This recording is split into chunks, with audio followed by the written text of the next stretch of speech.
Muito bem, amigos da TV Varzealegre.com, do site varzealegre.com, nosso abraço, nosso carinho, nosso desejo de uma ótima tarde aí de terça-feira para você, né? Estamos aqui de volta, trazendo informações para que você possa, né, ficar bem informado em relação aos assuntos que a gente considera legais, importantes e que achamos interessante que sejam debatidos aqui no nosso canal. Portanto, hoje, recebendo mais uma vez, né, o nosso colaborador aqui, o nosso parceiro, Dr. César Gregório Júnior, para a gente abordar um assunto que está sempre em voga, né? Que é o divórcio, ou seja, dizem que quem casa quer casa. Então o casal geralmente vai lá com aquele sonho do casamento, muitas vezes até sem casar mesmo, não sei, vou perguntar para ele das dúvidas que eu tenho em relação a isso, e de repente o casal está lá e o amor acaba, o relacionamento não dá certo, e não se chega a um consenso em relação se a relação, se o casamento tem que se manter ou não, e não dá certo, enfim, aí vamos para o divórcio. É isso que a gente vai tratar hoje. O que fazer em relação ao divórcio? Quais são as principais dúvidas, os principais passos? O que está envolvido em relação a um processo de divórcio? É isso que a gente vai bater esse papo hoje aqui em relação a esse tema com o Dr. César Gregório. Tudo bom? Tudo bom, Nonato? Boa tarde a todos os ouvintes, né? Ouvintes e os nossos telespectadores, né? Os internautas. Boa tarde a todo mundo. Vamos lá. É sempre um tema polêmico, né? E muito comum, né? Infelizmente, hoje em dia, doutor César, o casamento já não tem mais aquela duração de antigamente, quando as pessoas realmente faziam aquelas juras, né? E passavam anos e anos casadas. Hoje a coisa está mais moderna, as pessoas não querem mais estar atreladas a um relacionamento que não está dando certo, e me parece que a quantidade de divórcios, pelo menos muita gente, mesmo que não parta para a questão do divórcio, mas o número de separações, e eu digo isso baseado assim nos amigos que eu tenho, tem sido muito maior do que de casamentos. Então é sempre um assunto que está em voga aí, né? É um assunto que sempre está em voga porque as pesquisas sempre apontam que 50% dos casamentos terminam em divórcio, né? Uhum. Antigamente não tinha tanto, muito ligado também ao aspecto cultural e histórico, né? As pessoas às vezes permaneciam no casamento infeliz ou até mesmo sem se falar, mas por honra, por questões familiares e etc. Hoje, nessa globalização, nesse mundo cada vez mais rápido que a gente vive, esse tipo de coisa não está mais cabendo, né? Uhum. As pessoas passaram a se dar conta de que não adianta ficar numa instituição família, uma instituição casamento, se ambos não querem, né? Então, Bom, partindo do princípio que as pessoas estão querendo se separar, se divorciar, existe a questão de uma documentação que é necessária para isso? Qual é o primeiro passo para a pessoa dizer assim, olha, vamos começar, a gente vai se divorciar, então, qual é a primeira coisa que tem que fazer? A primeira coisa que tem que fazer é, caso você não tenha, pegar uma certidão do casamento atualizada, no mínimo de 9 meses recente, né? A documentação de ambos, os nubentes, né? Os cônjuges. Questão, se tiverem filhos, a documentação dos filhos também.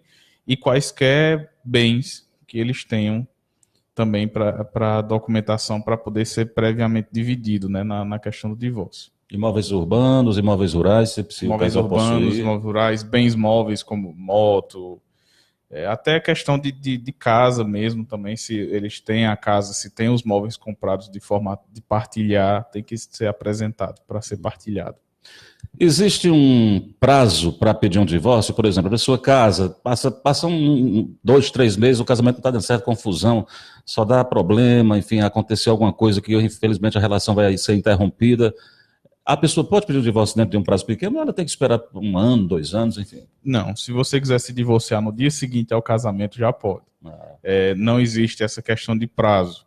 O que existe muito hoje em dia é a questão da separação de fato, que é quando, apesar dos cônjuges não se separarem, não se divorciarem, por assim dizer, ocorre a separação de fato, ou seja, cada um vai para o seu lugar e ficam ali e o casamento permanece só no papel, mas não na realidade, né? Mas, respondendo à pergunta, não existe um prazo mínimo de casado. Na hora que você quiser se divorciar, você já pode.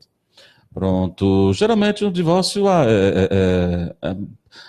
quando não há o consenso entre os dois, um só pode pedir, né? Isso, um só pode pedir, que é o chamado divórcio litigioso, né? Uhum. entrar na questão da justiça, porque um realmente quer se separar e o outro às vezes não aceita e... Aí se ele não aceitar, haverá todo um processo judicial, toda uma instrução, é um processo comum. Uhum.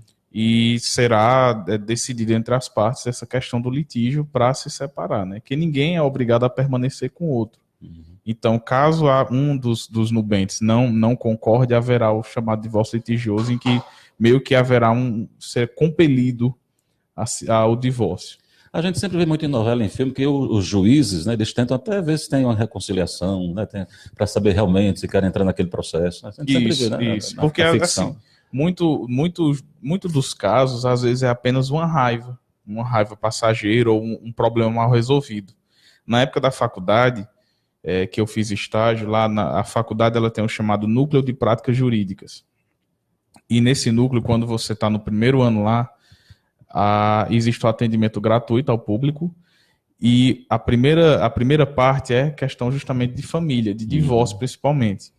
E muitas vezes, eu enquanto estagiário, com meu parceiro de estágio, a gente pegava casais querendo se divorciar, que muitas vezes a gente só ouvia, eles brigavam, desabafavam, porque o advogado ele também tem um pouco de psicólogo, né? Uhum.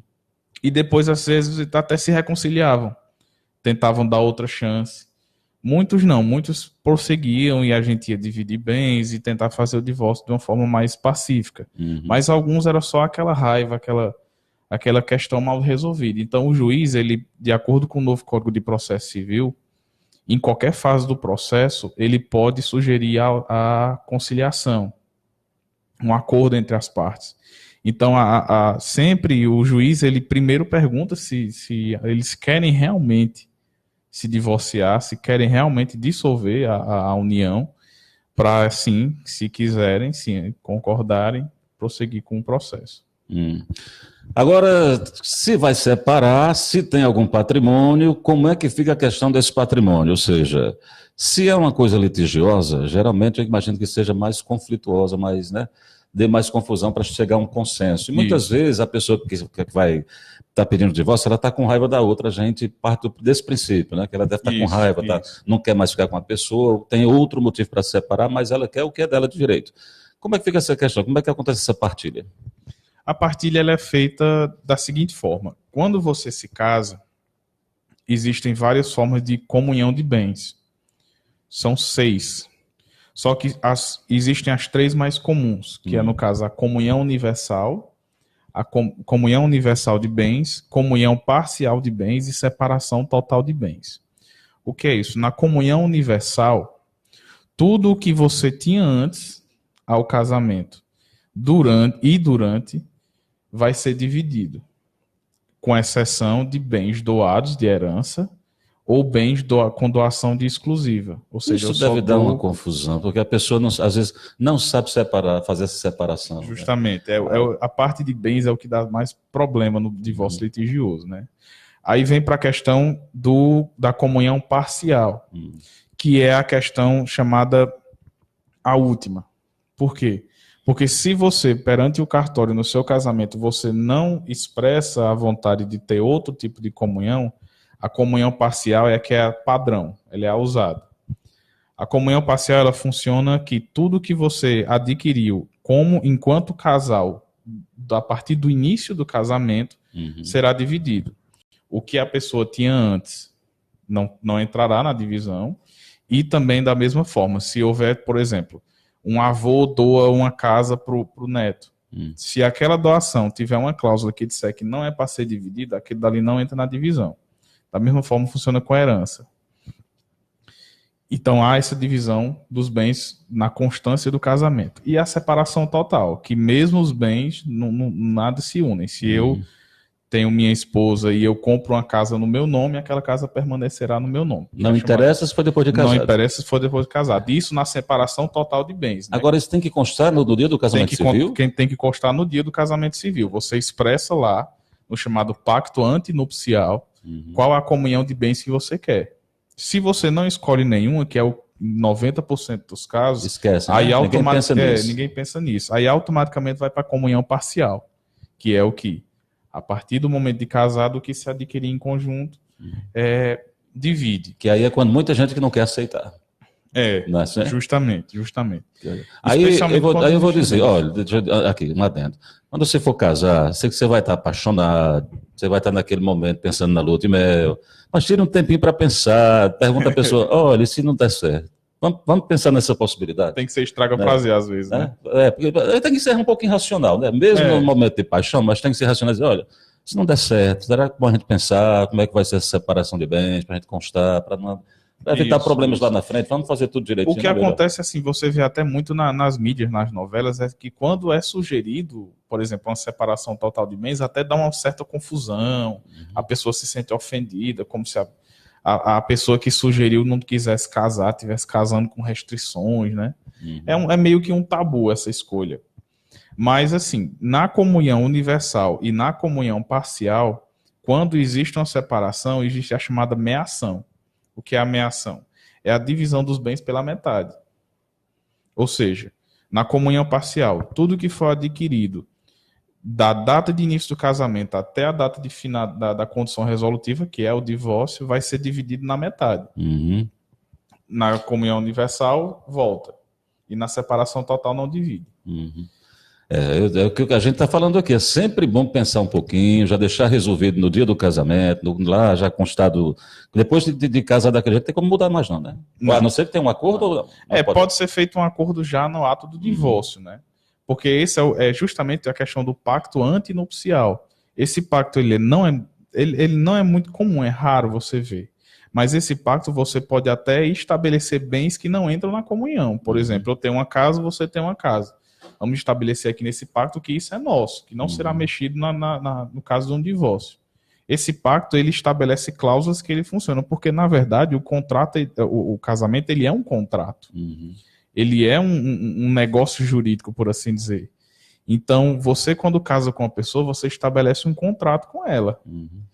E esse contrato, ele funciona mediante a confiança das partes. Então, ocorre muito você num divórcio litigioso, a pessoa chegar e dizer assim, mas eu comprei o carro, ele ou ela não deu nada, não trabalhou, quem trabalhou foi eu. Mas isso não importa, porque para a justiça, o que importa é o apoio que você estava tendo no ambiente familiar, no ambiente de família.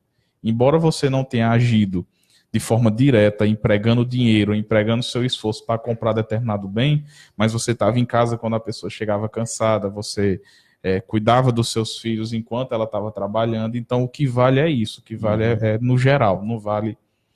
Mas também não vale aquela coisa que tem, por exemplo, geralmente o casal se separa, a mulher diz assim, eu fico com a casa, com o carro, você vai embora e tudo mais. Não tem uma cultura em relação a isso. Tem uma cultura em relação a isso. E o cara, às vezes, até cede para não ter muita confusão. Muitas vezes o cônjuge varão, né, que é o homem, ele prefere sair de casa porque já pensando nos filhos, né? É mais fácil para um homem se virar só no mundo e sobreviver do que os filhos dele. Então, assim... Muitas vezes acontece mais por questão de cultura mesmo. O homem sai de casa, deixa a casa com os filhos e fica com o carro, se tiverem, ou deixa para isso ser dividido depois. Mas o certo é que, mediante o divórcio, é para ser dividido no meio. É a chamada meação. Metade, metade. Pessoal, tem que pensar bem, porque depois que a confusão está montada, aí está todo mundo de cabeça quente, no meio de uma separação, fica a família do marido lá, vai perder isso aqui, quem teu pai te deu, disse a tu que não casasse. Aí lá do outro lado fica a família da mulher, tu vai ficar sem nada, deixa de ser égua, que ele vai gastar com as raposas, né? as raposas, senão, cuidado. Então essas coisas aí que o pessoal tem que pensar bem quando for fazer... É por isso que é tão importante, às vezes, um mediador estranho, né? Assim, por exemplo, um advogado. Porque o advogado ele tem o dever de mediar essas emoções. Ele vai ver, ele vai olhar friamente, calculista, diante da situação, né? Porque o que acontece muito é justamente isso. As pessoas deixam as emoções falar por elas e acabam, às vezes, dando um problema maior. E o advogado ele já serve para servir como essa parte estranha ao relacionamento, que não está vivendo a emoção deles dois, já para poder fazer um processo mais calmo. Por quê? Um divórcio litigioso, além dele ser mais complicado, ele também demora mais. Ele costuma demorar em comarcas que são mais lentas e tudo, ele costuma demorar até anos, 2, 3 anos. Diferente do divórcio consensual, que é quando os dois já dividem tudo direitinho. Não, você fica com isso, você fica com aquilo, e ambos assinam a mesma petição junto com o advogado, só é preciso uma audiência. O juiz senta, todo mundo, querem mesmo separar? Queremos. Está tudo dividido, está. Tem filhos? Tem, mas está direito de visitação, já está acertado tudo. Homologou, já manda averbar no cartório, entendeu? Leva muito menos tempo. E é bem mais simples e bem menos cheio de problema, né? Pronto, então até isso é interessante, porque se você tiver com raiva da pessoa, quer se separar, mas você tem que engolir esse pedaço assim, olha, vamos entrar num acordo, pelo menos para a gente chegar a um consenso logo, e não esticar essa confusão mais. Porque vale salientar que existem 3 tipos principais de divórcio, né? Que é o litigioso, que é justamente o que tem confusão, que é o que... o carro é meu, você não vai ficar, a casa é minha, quem comprou as Tupperware foi eu, né? Que tem esse negócio desse Tupperware, que é o negócio mais caro do mundo, né? E existe esse litígio. E que no divórcio litigioso, cada parte vai ter um advogado e cada parte vai dizer o que é que quer, a questão de visitação dos filhos, a questão de pagar-se alimentos, que é a pensão alimentícia.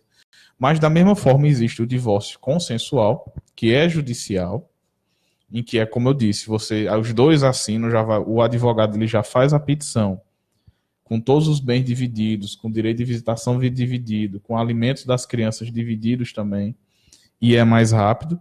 E agora, em 2002, existiu uma inovação que foi o divórcio extrajudicial, que é direto no cartório, que é mais rápido ainda. Em que o divórcio ele é feito diretamente no cartório, sem precisar de homologação judicial. Só existe um principal requisito para esse divórcio, que é não ter filhos menores. Quando tem filho menor, aí o Ministério Público tem que intervir, aí tem que ser obrigatoriamente judicialmente. Mas se não tiver filho menor e eles quiserem se separar, pode ser feito diretamente no cartório, que aí é que se torna mais simples mesmo. Muito bem. Bom, Ivonete Bezerra está acompanhando a gente, ela diz assim, no ato... Não, deve ser Nonato, ela botou no ato, mas Nonato, boa tarde, queria saber do doutor... Se o casal já vive separado há 15 anos, se é obrigado os dois a assinarem o divórcio. Sim. Porque vocês vivem separados, é como eu acabei de falar, a questão da separação de fato, né? Judicialmente, vocês ainda estão juntos. Ou seja, ainda pode dar confusão, porque ainda foi resolvida a questão na justiça. Isso, tem que se separar de fato. Se fez lá o negócio, foi assinar lá no cartório no dia do casamento, então tem que separar também, tem que assinar no dia do fim do casamento. Tem que fazer a chamada averbação, né? Que é quando... faz o registro no cartório e é feita uma retificação / averbação do seu registro. Porque aí, por exemplo, se você passou a ter o nome de casada, um dos dois incorporou o nome, porque é até uma dúvida muito comum, é se o homem pode incorporar o sobrenome da mulher também. E pode, qualquer um dos dois pode incorporar. E até no divórcio a pessoa pode optar por continuar usando o nome. É um direito da pessoa. É direito da pessoa. Porque a partir do momento que você incorpora aquele nome, ele vira o seu chamado direito de personalidade, que é um direito íntimo, subjetivo. E outro não pode tirar de você esse direito subjetivo de personalidade. Então, se eu passo a ter o nome da minha esposa e me divorcio, eu posso optar por continuar com aquele nome. Não é comum, é extremamente raro. Eu, por exemplo, nunca vi isso. É porque a pessoa já tem tanta raiva, né? Já tem tanta raiva e ficar com um nome estranho que não é da sua família, né? Que é de outra. E você pode optar por isso. Então, o divórcio ele tem que ser feito até para resolver essas questões de nome, se você está com o nome ainda da família do seu cônjuge, se você tem bens a dividir, se você tem filhos. Tudo isso envolve, então, por mais que há uma separação de fato há muitos anos, mas o divórcio tem que ser feito sim. Pronto. O Ricardo Furtado diz que, dá uma risada aqui, diz que em qualquer comunhão, o cabo é quem se lasca, deve ser o homem, né, que ele está falando. E a Ivonete está perguntando também, para fazer o divórcio do cartório, precisa de advogado. Precisa sim. Só que não, vale salientar, reiterar, o divórcio no cartório, ele só pode acontecer se o casal não tiver filhos. Se o casal tiver filhos, obrigatoriamente tem que ser feito judicialmente. Tá certo. Então vamos lá, pessoal. A gente está falando sobre divórcio. É bom falar sobre amor, sobre casamento, quando dá certo e tudo, mas tem hora que não dá certo, infelizmente. E o que a gente tem visto aí, muitas vezes, é que realmente não tem dado certo, que os casamentos têm durado cada vez menos. Então, o divórcio é uma coisa que está aí todo dia, toda hora, sendo questão de debates, enfim. Como é que fica a relação da guarda dos filhos depois, em relação ao divórcio? A guarda dos filhos, assim, historicamente, ela era muito dada de forma unilateral à mãe, né? Uhum. Era tanto que, às vezes, nem se existia uma audiência para decidir com quem ficava. Hoje, é preferível quem tenha melhores condições de criar. Não necessariamente condições financeiras, mas condições emocionais, condições de habitação, de um apanhado por um todo. Uhum. O mais comum é a questão da guarda bilateral. Unilateral e bilateral. Como é que funciona? Os filhos moram com um pai, com o pai ou com a mãe, e têm o direito de visitação aberto, livre, do outro. Ou então, é muito comum também, mora 15 dias com um, 15 dias com o outro, Uhum. ou mora com a mãe e o pai tem direito aos finais de semana. O direito de visitação, ele é estabelecido mediante uma negociação entre ambos.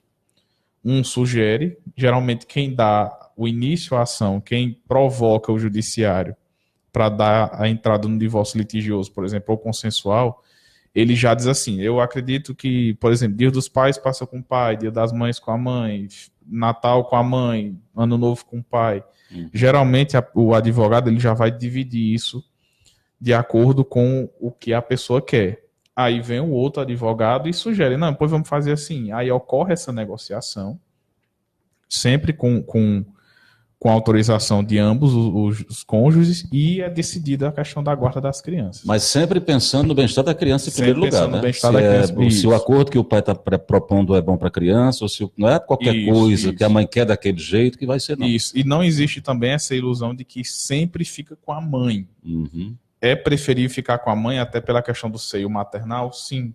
Mas se a mãe não tiver condições, no apanhado geral, de cuidar das crianças ou da criança, aí sim vai ser decidido, pode até ficar com o pai e ela só ter o direito à visitação. Uhum. Muito bem. Em relação à pensão alimentícia, como é que é feito o cálculo da pensão alimentícia e se o ex-cônjuge tem direito a receber pensão também? Como é que fica essa questão? O cálculo... Existem, assim, muitas lendas ao redor do cálculo de pensão alimentícia, né? Antes do doutor César entrar nessa questão, divisão de bens é uma coisa, pensão é outra, né? Isso, divisão de bens é uma coisa, pensão é outra, completamente diferente. Os bens, eles vão ser divididos sobre aquilo que já foi comprado, sobre aquilo que está sendo adquirido, já foi adquirido ou está sendo adquirido pelo casal. Os alimentos, a pensão alimentícia é para a criança, para o bem das crianças, dos menores, que é uma assistência contínua em que será até os 21 anos e caso a pessoa esteja na faculdade ou cursando ensino técnico até os 24. Então, a pensão alimentícia é direcionada especialmente para os menores. Pode ocorrer também a pensão para o cônjuge, só que da mesma forma pode ser recíproca. Eu posso pedir uma pensão para minha esposa e ex-esposa, assim como minha ex-esposa pode pedir para mim. Existe uma lenda muito grande em relação à pensão alimentícia, né, que é 33%, 30%. A pensão alimentícia ela é baseada no binômio chamado necessidade e possibilidade. Ou seja, a necessidade de quem precisa ser alimentado e a possibilidade de quem pode pagar para alimentar. Ou seja, o cálculo ele é feito de acordo de caso a caso. O juiz ele vai analisar quanto que a pessoa que vai pagar a alimentação pode pagar, sem também viver em estado de penúria, que a pessoa também não vai trabalhar simplesmente para sustentar os filhos e não poder viver, e quanto os menores também precisam. Então é feito esse cálculo baseado nesse binômio, necessidade e possibilidade. Se der 30%, ótimo. Pode ser feito tanto em cima do salário mínimo ou em cima do que a pessoa recebe e ganha de fato. Então é analisado. Tanto ele pode pagar 30%, como 10%, como 50%.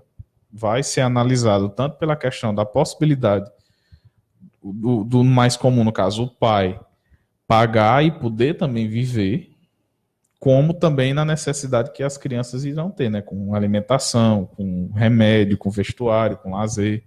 O pai é obrigado a declarar para a justiça quanto que ele recebe oficialmente, o que ele está lá na empresa, porque o pai pode receber, por exemplo, salário mínimo, ele só recebe meio, para que seja calculado em cima de meio salário. É uma suposição.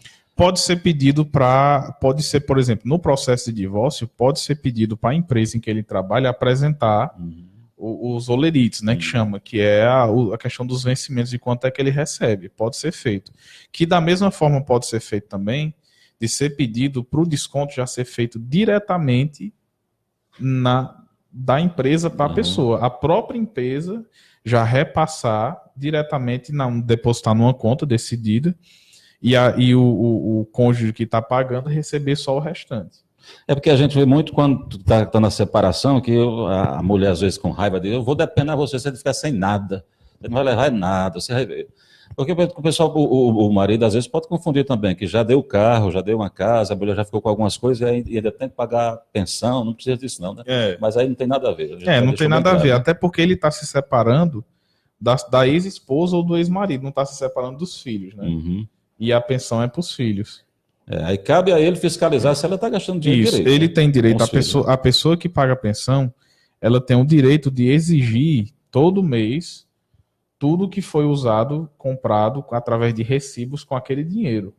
E se a pessoa não quiser fornecer, ele pode até entrar com uma ação na justiça pedindo esses vencimentos, esses recibos, provando como a pessoa está gastando o dinheiro que está sendo usado, né?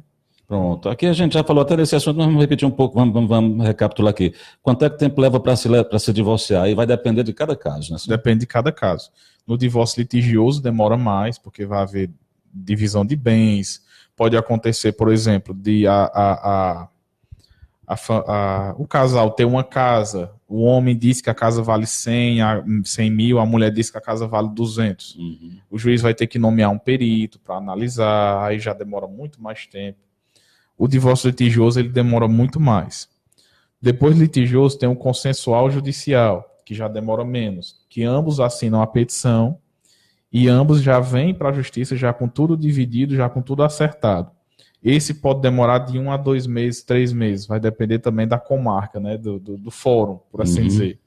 Você sabe que tem uma prática que o pessoal faz, que, por exemplo, às vezes o casal trabalha junto, tudo mais, e o cara põe o nome de um bem no nome de outra pessoa, de um terceiro, que não tem nada a ver com o casal.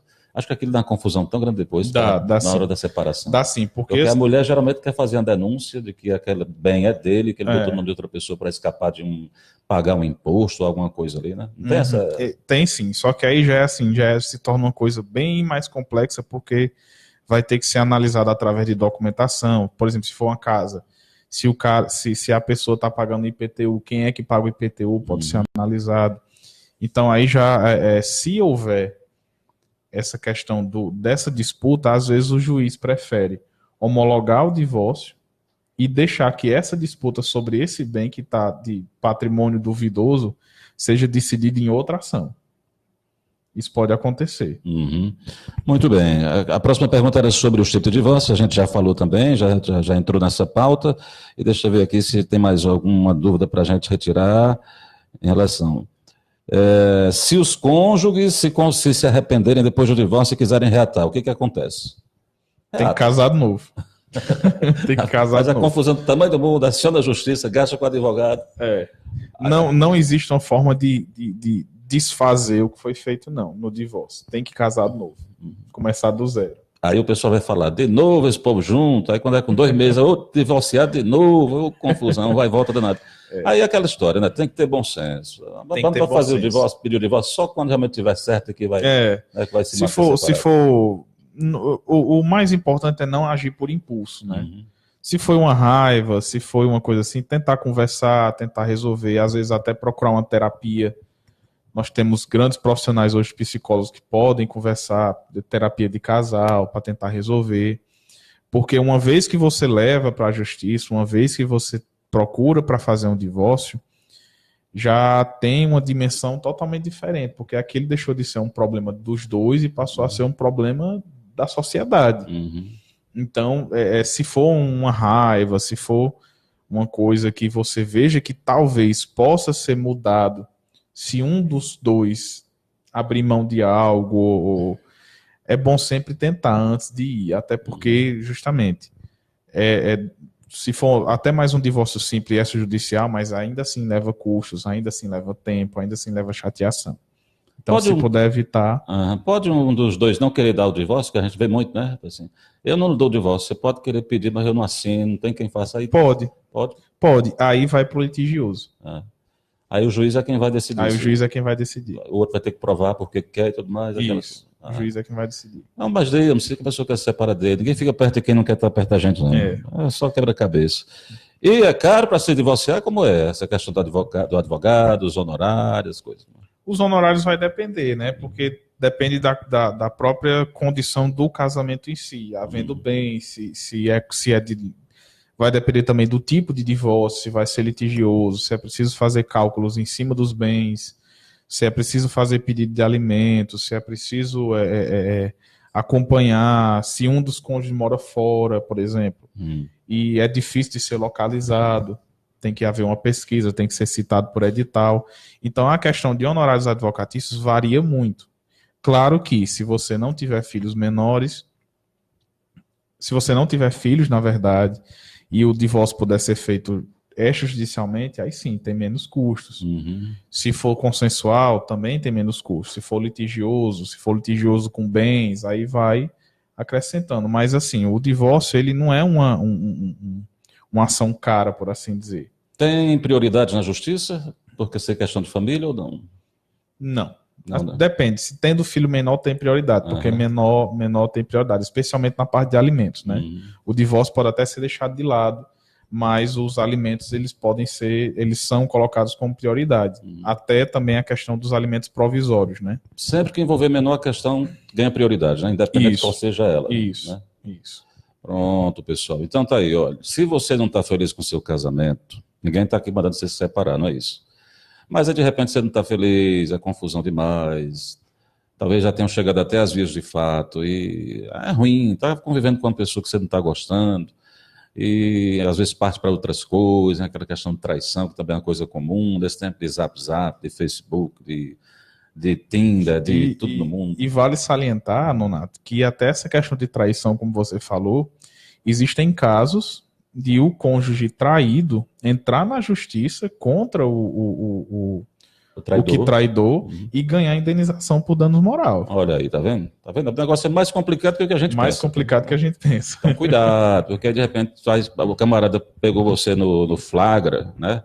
Pegou lá as mensagens do WhatsApp, a mensagem de voz, aí já ia se separar mesmo, ainda vai tacar um dano moral, né? Assim, dano moral. Isso. Aí você vai ter que pagar uma... Não é comum. Não é comum, né? Não é comum, são exceções, mas já está acontecendo. Então pode ser que vire uma moda. Mas uma pessoa com raiva, magoada, o cara não pode confiar, não. Porque tem gente que tem sangue no olho para ir para frente, né? É melhor evitar, enfim. Mas aí é de cada um. O que você vai fazer da sua vida é problema seu, ninguém quer se meter aqui. A gente só está falando quais são os caminhos do divórcio, né? O que tem que fazer, como é que tem que fazer, as questões que envolvem a problemática do divórcio, né? E se você estiver pensando nisso, a gente espera que não esteja, que você tenha um casamento bom, duradouro, feliz, mas se a coisa não está legal, então procure o doutor César Gregório aqui, que ele vai lhe orientar bem direitinho. Né, doutor? Onde é que você está atendendo e que dias e horários? Eu atendo na rua Juvenal Galeno, número 44, aqui no bairro Centro, nessa rua em frente ao mercado. Meu celular é o 999950999. O meu e-mail é contato.cesarjunior@hotmail.com. Trabalho de segunda a sexta, horário comercial normal. Pronto. Então tá aí, recado dado. Espero, como já disse, que vocês tenham um bom casamento, mas se não tiver... uma coisa que eu ia perguntar no começo, esqueci. Divórcio só se estiver casado, né? Se não estiver casado, é separação normal. Como é que é isso? Existe a chamada união estável, né? Na união estável, ela já é considerada como quase casamento. Então, mesmo que seja união estável, é ideal que haja uma dissolução dos bens, a divisão. O processo é quase o mesmo, quase o mesmo, a pessoa não ser casada, né? Isso, é quase o mesmo. Na verdade, a pessoa pode até entrar na justiça pedindo os bens aqui tem direito, bens, móveis, imóveis, aqui tem direito mesmo sendo união estável, porque a união estável hoje é considerado uma união equiparada ao casamento. Né? Pronto, aí não tem aquele negócio de, não vou separar não, porque a gente não casou, não vou levar nada, não é mais bem assim. Não, não. Você pode ter direito aí, você tem direito a algumas coisas, dependendo da situação. Da mesma forma, a união estável ela é equiparada a casamento. Pronto, então tá aí. Mais uma dúvida aqui que surgiu no finalzinho, tá? Deixa eu mandar um abraço para Ivonete Bezerra, para Loura Félix que estão com a gente aí, Ricardo e tudo mais, e todo o pessoal que acompanha a gente, viu? Até semana que vem, doutor César, obrigado, ele que sugeriu a pauta dessa semana aí, tá? E eu agradeço mais pela colaboração sempre. Faça sempre assim comigo, porque quem é o profissional da advocacia é você, eu fico quebrando minha cabeça para surgir pautas, mas tem hora que eu não sei, tá? Aí agradeço mais pela colaboração sempre. Mas você sempre traz tópicos muito importantes, né? Então, pronto, às vezes eu tenho que deixar você exercer sua criatividade. Não, vamos ajudando, tá sendo bom demais. Obrigado, doutor César. Tchau, pessoal, a gente volta a qualquer momento, amanhã ou depois, com mais informações aqui no nosso canal. Beijo grande, boa terça-feira. Até mais. Tchau.